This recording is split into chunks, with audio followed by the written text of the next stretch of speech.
Hello, everyone. This is Alan Jones welcoming you to another edition of Relationship Economics. Last week I mentioned I wanted to speak about how relationship economics or the principles of relationship economics can be applied to some of that emptiness and longing that so many of us feel in society today.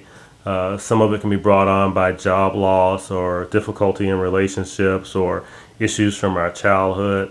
I wanted to mention that really that some of these things can be addressed not just in economic terms, but also just in natural science terms, in a sense that nature hates a vacuum.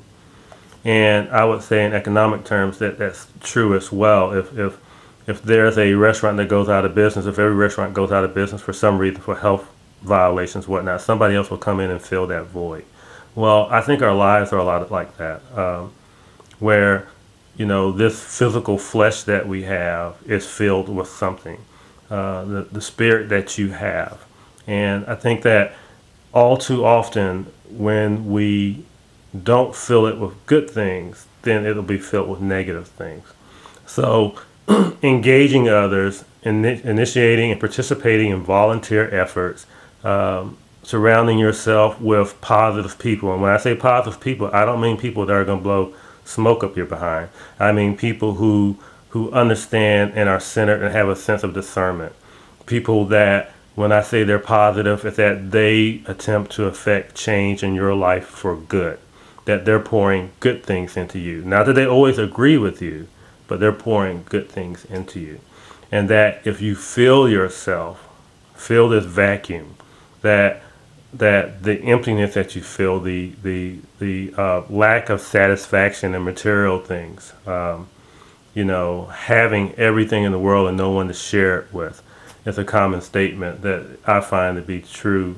In the people that I see, there are so many people that I see that have material wealth, but really have a hole in their heart. And I think that that's something that we as a people, all peoples, need to address, and don't be afraid to open your heart and allow good things to come in, and afraid that you're going to give too much of yourself away by reaching out to someone. Life is not a bed of roses always. Sometimes you get hurt, and I think that we have to accept that reality. Same as you would in business. If you have a good model, a good design, a good business scheme that you want to implement, that you think is a great idea, then this setback and that setback should not change your approach as long as your foundation is sound. And the same applies to our personal lives. If you know that your foundation is solid rock, then the sways of the daily life, and we all have it when someone cuts you off or someone that you care for says the wrong thing, or maybe they say it in the wrong tone of voice. Don't let it end your day. I know that's a challenge sometimes, but I think that it's better to sway than to break, and that that if your foundation is solid, you may sway a little bit, but the point in life is not to break, not to abandon those things, those foundations that you have.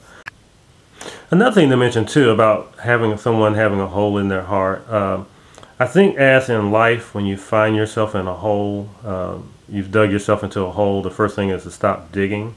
And the same in the investment world. If you got a bad investment, that's an investment that's going bad, to keep pouring money into it.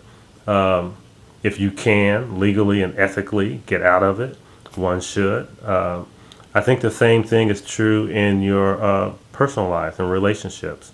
That if you find yourself in a hole, and you see and you have this epiphany, this moment that this is not going well, this is only going to get worse, that you've dug yourself into a hole, even though it may be painful, to say, well, I'm going to write all this off, all this that I've invested in this relationship, and I'm not going to get the kind of return that I wanted. But the point being that, as in the investment world, that it is still wiser to invest in someone else who's going to yield you a better return. That makes a lot more sense, though it be a painful transition, and even the realization that, oh well, gosh, I feel like a fool for investing all this time in person X.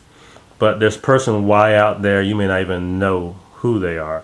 But, you know, I think that digging oneself further into a hole is never a good solution. And you'll just have that much further to climb out whenever things finally, when you finally get to bottom. And unfortunately, a lot of us have to hit rock bottom before we realize that, you know, this is a no-win situation, a poor investment. So that was my second point. Guys, that's going to do it for this week. If you would, check out my website, ToWrestleWithDarkness.com, ToWrestleWithDarkness.com. It's my intention to post a new blog posting there, something different from this video. It may be a short poem or something like that, a reflection.